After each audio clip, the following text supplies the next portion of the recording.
Roll the intro.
Morning, everybody. I'm Jim Taylor. Welcome to the SVK Virtual Kitchen, Cisco Virtual Kitchen. Here this morning, we're going to talk a little bit about food inflation, and our special guest today is Roger Bowden from Restaurant Rockstars. So excited to have him on and have some good discussion about what's happening in our industry in terms of food inflation.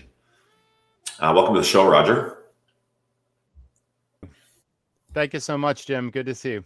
It's good to see you too. I think we're going to get into some good discussion today, and hopefully there's some good things and takeaways for the listeners today. So I thought I'd just get right into it and ask you, what's your take on what's happening in the industry right now in terms of inflation? Well, it's a perfect storm in so many ways. I mean, we're all struggling with the labor challenge, of course, which means rising labor costs, but at the same time, with supply chain shortages and whatnot, food prices are also rising.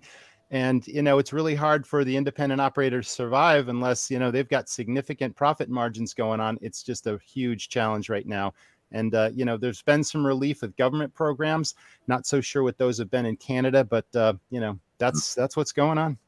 Yeah, it's kind of a perfect storm, and it's a bit of a crazy time for our industry. I think there's going to be a lot of shift happening, Canada and the US, as far as what I hear and what I can see. So one of the things that you and I talked about a little bit earlier the other day before we were ready to go here was just what's going on with pricing on menus. So I thought we should spend a few minutes talking about pricing. And, I think I saw a stat the other day about, a group of people polled. It was going to be 15% of restaurant operators were planning to raise their prices by more than 5%, which to me seems like a big number. So I don't know, what's your take on that? I think that's a dangerous decision to make right now. Most likely consumers, I mean, you see the headlines and you're reading all the trade publications, and they're all screaming that the consumer is not receiving the service levels they've come to expect based on the labor shortage. So restaurants have a high demand right now. I mean, consumers are returning to restaurants in droves, but the restaurant operator can't keep up with that demand. They're not able to service the customer, provide true hospitality, and yet you're thinking about raising prices on top of that, and there's been a negative customer reaction to it. Mm-hmm. What's your recommendation around percentage around pricing? Do you ever have a specific way that you address that? It's all about strategic price increases, but I think I'd rather shift to something that's much more impactful to the bottom line of a restaurant. I work with a lot of restaurants as a consultant, and what I see most common is menus aren't designed to maximize profit, and profits are all over the map on a menu. And right now, what operators should be thinking about doing would be simplifying the menu, paring back items, figuring out what the least profitable items are, what the most profitable items are, getting rid of those low profit items, and just training their staff to sell the most profitable. That's what, these are short-term solutions. If you come up with a temporary menu, you can highlight certain items, box them in, call them customer favorites, most popular dishes, train your staff. These are the most profitable items. You need to maximize profit on every dollar that goes out the door of your restaurant, whether you've got a quick serve or a fast casual or a full serve restaurant. But in the longer term, you need to redesign a menu so that in each category, everything contributes a similar profit, a similar high profit. And it's not losing you dollars every time you sell this appetizer versus that one, or this entree versus that one. I can give you specific examples of some work I've done with recent clients that was a real eye-opener. Yeah. So in your experience, how many of your clients in the past or restaurants that you've seen even have a really strategic pricing model on their menu, or are they just sort of Haphazard. based on what markets look like or what their competitors are doing? Exactly. Thank you. Okay, so restaurants see what the competition is doing. They see what's on competitors' menu. Oh, Joe down the street has, chicken wings and they've got chicken parmesan and they've got this, that, and the next thing. I think my customers want that too. So they try to get a blend of what the market is looking for, so what they think the market is looking for. And then they simply compare, what is Joe down the street charging? Maybe I'll charge a little less. Maybe I'll add, a quarter to it, whatever. But that is no way to design a menu. That's what I see really commonly. Right. They're not approaching this from a strategic standpoint that maximizes their profit. And what we find out most often is lower profit items are stealing sales from higher profit items. They're paying the highest wages in the restaurant to the kitchen staff to make anything and everything. Why wouldn't you design a menu where everything contributes a significantly similar profit? And then as long as you're moving all the merchandise, you don't care what sells, as long as it's not a waste, a theft, or a spoilage problem. That is the key. And that's going to move the needle more than just raising menu prices that the customer is going to notice right off the bat. Do you think size of menu has much to do with that? I mean, we see in lots of parts of the world where they specialize a little bit more. They have one, two, 5, 10 items on the menu instead of some of the restaurants in North America where we see 50 or 60 items on a menu or more sometimes. What's your take on that? Simplification is best right now, regardless of the restaurant. You certainly have to address consumer needs and desires. You certainly have to, address what the customer appreciates, why they come into a restaurant. If there's a super popular dish that the customer absolutely has to have, those are the items that you can raise prices on because the demand is there and the market will bear it. So, simplification is great, especially when, restaurants are struggling to get enough people in the kitchen to prep these items and Right. to work the line and all those necessary jobs in the kitchen. And if you've got an ultra big menu, it's like you certainly can't deliver that in a timely basis to satisfy your end guest. So the product that I keep hearing the most about is canola oil. So, I mean, everybody knows what's going on with the price of canola oil right now, and not specifically related to that dish, or that ingredient. But would you ever recommend restaurants removing things from their menu based on what's going on with inflation, or would you help them work through the right way to price it? Well, the first part of that question is there are always alternatives that do not compromise quality. And if you work with your suppliers, Cisco especially, your sales rep is a professional. He knows all the different products that your restaurant is using. He or she is in a very good position to say, this is a comparable quality product, but it's at a lower price right now. Maybe we bought it in a greater volume.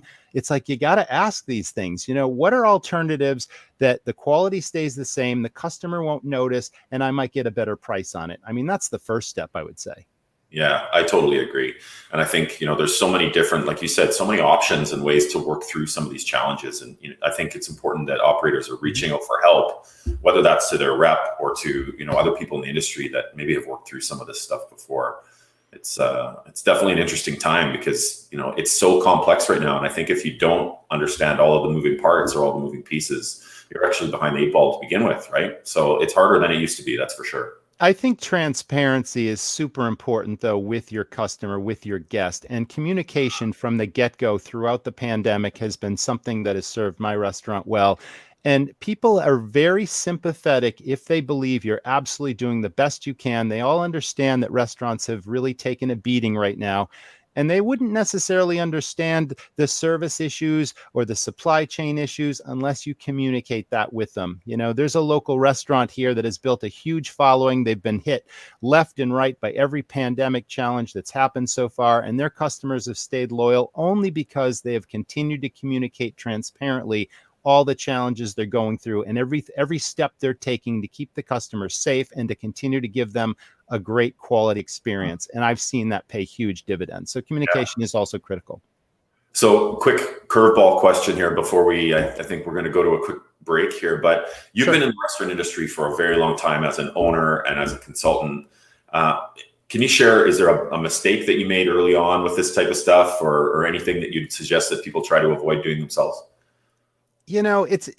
I'd say one of the biggest mistakes, I never had a 5-star fine dining restaurant. I had 4 or 5 restaurants, but earlier in my career, I made the mistake of thinking I needed full-blown credentialed chefs, right? When I first got into the business, I had virtually no experience. So I wasted a lot of money, and I hired some people that could put out amazingly delicious food, but they didn't know how to cost out a menu. And pretty soon I've got 12-year aged cheddar cheese on my burgers, and I'm not charging for it. And my food costs are going through the roof. I mean, I had challenges there. What I found out was I needed a highly talented kitchen manager that could literally work different line positions and jump in where needed, but just someone who was efficient at ordering, keeping their costs in line, and, coming up with creative specials here and there. But I didn't need a chef. I needed a strong kitchen manager. I see that a lot with my clients, unless you've, got this 5-star fine dining thing, not to slam chefs. I mean, chefs are fantastic. Absolutely. What they do. We go out to restaurants, we go out to chef-owned restaurants a lot. We really enjoy the experience, but there are certain independent operators out there that should be looking for just a solid kitchen manager. That's one of the biggest mistakes I made a long time ago. I didn't need a chef. So it sounds like what you're saying is for a small independent operator or a small restaurant group, that maybe actually having someone run, and again, like you said, no knock on chefs. I mean, we all need the creative side. We do for sure. Someone who really understands how to manage the operation in a really efficient and effective way. Is that management? Where you're going with that? Yeah, and not to get off subject, but we hired a number of top chefs to be consultants to create new menus and then train the staff on how to deliver that quality food in a consistent experience. And that served us well. We just didn't need to employ one full time. So there is that option as well. If you need menu development and design, but that also goes back to the fact that I was a long-term Cisco customer, and I went into the test kitchen numerous times and worked with the executive chef to come up with new menus. And that served me really, really well. Right. So that option is also available to certain restaurants that work with Cisco. Yeah, I find like I keep saying, it's a very interesting time in our industry. And it's we're an industry that's run by creators, right? I mean, by creative people who want to share their product or their food, if they're a chef, or they want to share the space and the service if they're more of a front of house driven person. But I'm finding more and more that if you don't understand the information and the data and the what's actually going on in the business, it becomes even harder, right? Absolutely. Especially with how quickly prices are changing and all those things right now, and wages and labor shortages. It's a very challenging time. So, well, I call this the business of 1,000 details. And if you're an owner or manager, it's really hard to keep all the balls in the air, without dropping them. And obviously your number one concern is putting out good quality food and serving your customer with a high level of service. And then there's so many other issues and, challenges that go along with that. And sometimes the unexpected is always around the next corner. And, if you're still standing, if you've made it through the pandemic this far, which has devastated our industry, now's the time to rediscover the passion that that got you into this business in the first place, and really dig deep and keep going, because the end is in sight. The bright, there's a bright horizon ahead of us, and demand is at an all-time high. We just got to figure out how to get through these weeks and serve the customer and keep our people happy. So one last question for you on this pricing thing. Yeah. What's your take on sort of the variable pricing that's always happened in our industry, whether it's happy hour or, those types of things? What's your take on that strategy for operators? I never did any of those funky, it goes back to cash cows. I had tremendous success with having 8 or 10 cash cows on my menu, something that had very high perceived value to my guest, something I could charge really good money for on the menu. It lowered my food cost, it increased my profit, but strategically, I was able to build relationships with non-competing businesses within a 5 or 10 mile radius of my business, print up business card, 4-color business cards with a photograph, professional photograph of that menu item, putting the value of what I charged on the menu in the corners, $10 value, absolutely free. And I'd go around to these, different businesses. Maybe it was a retail store, a tanning salon, a car wash, a bed and breakfast inn. And I'd build relationships with the owner or the manager. And I'd say, I've just opened this place, or I'd really like to introduce your customers to my restaurant. If you pass these out, I will give, this free appetizer to your customers. And, absolute value added for you, no charge, nothing. And all you have to do is stamp the back of the coupon so I know where it's coming from. And I'm going to give you 10% back in trade at my restaurant. Pretty soon I had, these different businesses driving business to my restaurant over a 3-month period. Some of them drove at least $15,000 in new business to my restaurant at pennies on the dollar. The cash cow cost me less than $1, so I could afford to give it away all day long. But the average check, it was rare that one person would bring in a coupon. It was usually 2 or 3 people, sometimes 4. They'd sit down. The average check over a couple of months was $75 or $80 on a cost of less than $1. And Wow. that drove business. And then I took it one step further because I wanted them to become raving fans and come back again to my restaurant. So, we've all seen lottery tickets. Every convenience store and supermarket, you see the rolls of tickets. I'm like, wow, what if I created a custom branded lottery ticket for my business that had my logo on it, but it looked like a lottery ticket. It had a fancy name, scratch and win. Every ticket was a winner, but the customer didn't know that. You'd pull out a quarter and, you rub the little circles. Well, after the customer had paid for their meal and, in the check presenter, the server would bring the lottery ticket back to the customer and say, hey, here's something fun we're doing now. I hope you win. And instantly you'd see the people scratching them off, and you just won a cash cow to come back again another time for another visit to spend another $75 or $80. And that was a huge program. I did that for a couple of years, and boy, if that didn't drive business and profit to my restaurant. So instead of happy hours and all the things that people are used to seeing, you got to dig deep and get creative and resourceful and come up with something unique and different that sets your restaurant apart from the competition. For some reason, I feel like you might get some emails about that concept. We teach people how to do it in our academy. Great. Well, I think we're going to head to a quick commercial here, and then we'll come back and have a little bit more discussion. Thanks, Roger. Thank you.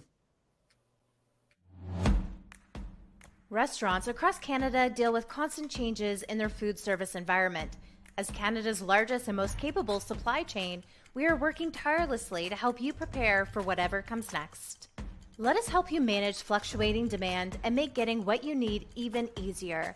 We offer no delivery minimums for local, non-contract customers on regularly scheduled delivery days.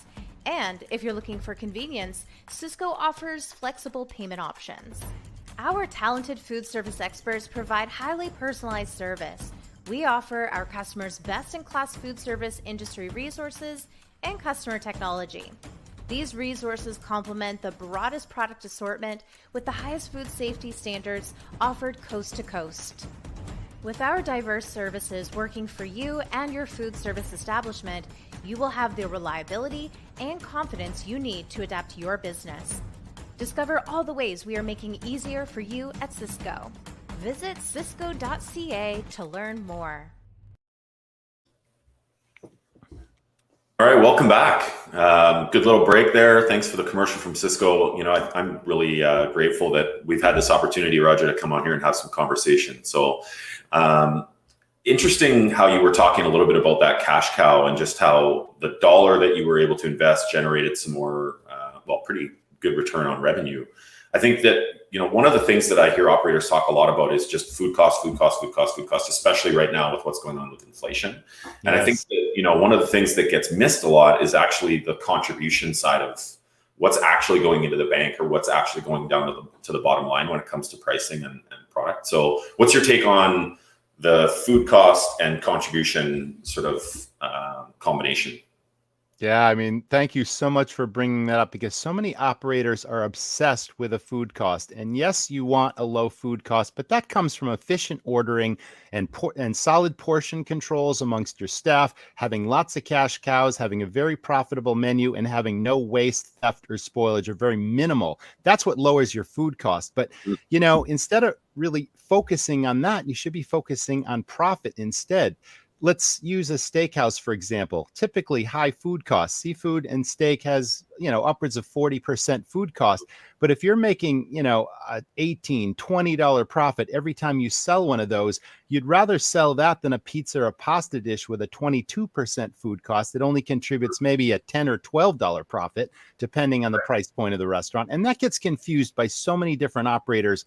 That's been happening for years. I work with so many clients that always have that obsession with food cost. And when we do that menu redesign I talked about, they suddenly get it and the light bulb goes off and they're like, wow, okay, I get that I don't mind having a 40% food cost when I sell this steak, but I really need to focus on the efficiencies and maximizing profit across my menu. And that's really where, where the rubber hits the road. Right. Yeah. We spend a lot of time talking to clients about actually the variance between what their food cost should have been and what it actually was, right? Sort of a variance to what the theoretical food cost of any week or month should have been. And because I find if you focus on that category, you're actually limiting waste and you're limiting inefficiency and you're limiting ordering errors and those types of things, right? So it helps to control that cost, but the contribution side of things, I personally believe is actually far more important than it absolutely is. But let's not forget the importance of taking a regular inventory, which so few restaurants really do, Jim. You know, in my experience, going back 20 something years, I took inventory religiously every single week until I went to 30 days. And I'll explain that in a moment. But you'd be surprised at how many operators I work with that think inventory is walking around each week just to place their order for that week. Oh, I need 4 of these and 2 cases of that. That is not inventory. Inventory is calculating the true value of every item that is food cost related in your restaurant at a given point in time. And then a week later, calculating it again to get your true and accurate food cost percentage. And there's no accurate way of doing that unless you actually take the physical counts. But the problem there is if you're not taking a regular inventory, you could be losing food and, you know, to theft and waste and spoilage every single day that goes by. You're losing money unless you get an accurate pinpoint count of it and you stay in what I call your sweet spot. So I recommend a restaurant take inventory at least 3 weeks in a row. Because let's face it, maybe you take the physical counts 1 week and you calculate your food cost and you come up with a 28%. And then a week later, you do it again and you get a 32%. And then you do it 1 week later and now you're getting a 26%. You don't know what your food cost is. It's all over the map. You got to get 28, 28.5, 28. And then you know, okay, that's my sweet spot. I now know that I'm there. And now let's wait 30 days and see, we'll take it again. And let's see if we're still at that 28%. And that's the only way that you know accurately that you're maximizing your efficiencies. You're not losing waste, theft, spoilage, because unfortunately in this business, waste, theft, and spoilage kind of runs rampant. And unless you got a handle on it and take, you know, controls to minimize that, yeah, you're just wasting money. And it's hard enough to survive now, but inventory is pretty critical.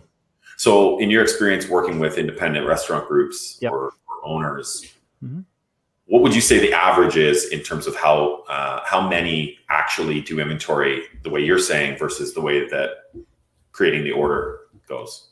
Less than 25% of those I work with actually take regular inventory until I make it clear what a danger or a peril that is to their business.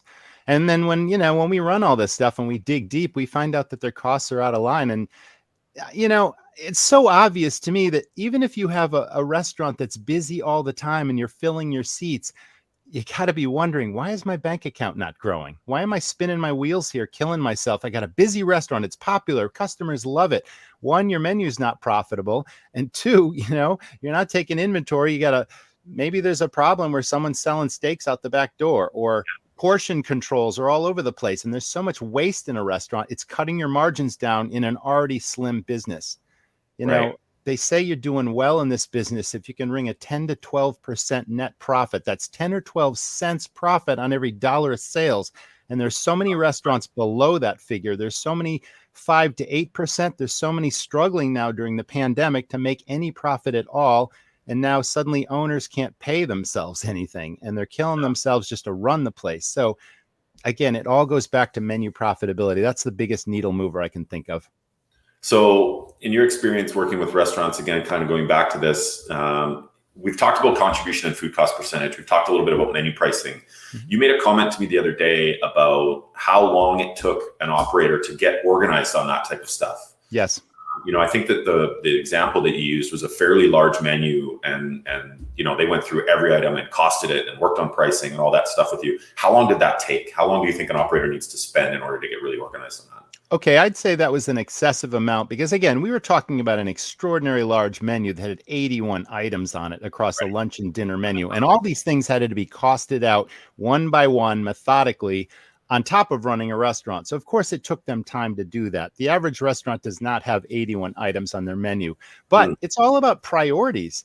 I mean, if you're losing money every day and this is about survival, this becomes your top priority. If you got to stay up until 2 a.m. costing out a menu and lose a little sleep, I say do it, because every day that goes by, you're either making some money or you're losing that money. And if you can turn the ship around and significantly increase your contribution or your profit margin, what's more important than that on top of serving your guest and giving a great experience? Yeah, It's all about survival. Well, and you're right. I mean, then there's so many moving parts to it right now that I think, operators need to be able to address the priorities, like you said, and then really do everything they can to combat what's happening with rising costs of products, rising competitive wages, whether that's, market trends or what, you hear about all the different recruiting bonuses, hiring bonuses, retention bonuses, all these things that are going on, and it's just costing more money. So I agree. The priority thing is very, very important right now. Well, I didn't come up with this idea, but I heard about it recently, and it's a really great tip for operators to save money and possibly find new staff as well. There's a restaurant in Southern California that's having great success by giving gift cards to their guests if they refer a new employee or a new staff person. And if that staff person stays 2 months, does a great job, they're giving $200 gift cards for the referring guest. Now, I'm a huge believer in trade because, why not trade pennies on the dollar based on what your food cost is versus hard cash dollars? So a $200 gift card at a 30% food cost is only costing that restaurant $60 to get a new staff person. I thought that was genius. Yeah, that's really smart. I mean, because a lot of places that I see end up giving out cash or payment bonuses or things that actually cost 100%, like you said, not correct. Not 50%. Yep. So, yeah, that's a really creative way to do that. And trade gift cards. You can trade gift cards with other businesses. Give a $50 gift card from your restaurant to another business to use for an incentive, and get a gift card from that business to give to your staff just to keep people happy. Again, at pennies on the dollar. You got to get creative here. Right. Agreed. So if there's one, you mentioned priority, we talked about that a little bit. If there's one priority that you would recommend to operators right now in terms of how to battle this inflation challenge that we're having, what would that be? We used to have regular brainstorming sessions with our team on how to come up with new ideas, new profit centers, new marketing ideas, ways to cut costs, efficiencies. You've got so many staff in your restaurant that have two sets of eyes that notice things. And unless they're encouraged to contribute, and people have a voice, they want to be recognized and rewarded. And if we used to have rewards programs just for people to come up with great ideas, and we routinely had just a meeting in the conference room with the flip charts and no idea was too crazy, and we executed a lot of employee ideas. You got to use every, ounce of resource at your disposal, and it keeps your team involved. That's my best advice to operators. Lead by example, nurture, develop, recognize, and reward your team, and encourage them for coming up with great ideas. And that builds team spirit and keeps, lowers turnover as well. Right. We have a quick question here that we should answer before we go. The question is, will inflation go down in 2022? So I've got my take on that and seen some stats, but do you have any thoughts on that? Everything's based on market conditions, and there's so many volatile, elements that go into that. Mm-hmm. So unless you're an economist and you really have your finger on the pulse, I couldn't say for sure what's going to happen. Yeah. The interesting thing that I saw was actually from Restaurants Canada. So I'm not sure if you would have seen this or not, but a stat talking about how so much of the canola oil, the canola crops, have already been purchased for up to 2 years in advance. So, I think my take and what I've been reading is that some of the product is going to come back down. We'll still see fluctuation in beef and those types of things, but that canola oil challenge is going to stick around for a long time, I think. Some will, of course, but then there's always weather conditions and drought conditions and too much rain that wipes out produce. And it's like, no one's got the crystal ball in the future to know. The key is being versatile as an operator and being able to switch to a less expensive product or to change your menu to react to things that you can't control. We did that a lot over a 23-year career. Yeah. And I think my suggestion in terms of the question about will inflation go down is probably plan for it not to, right? Plan to be resourceful and get creative and reach out for support, whether it be from Cisco or other people. And the industry will get through this. But it's going to be an interesting one. So anyway, we'd like to make sure that everybody has a chance to tune in again. So thank you so much for joining us, Roger. Thanks for everybody who watched and on all the networks. Can't wait to do this again. If you ever have any suggestions on the topic or anything, please let us know what you'd like us to have some conversation about, and look forward to seeing you again. Thanks so much, Jim. Thank you. You wanna say something, don't try. When you gonna get to work now? You wanna do something, don't try.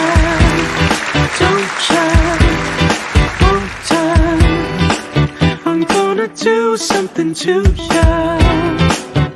you were never ever heard of. I'm gonna put something on you.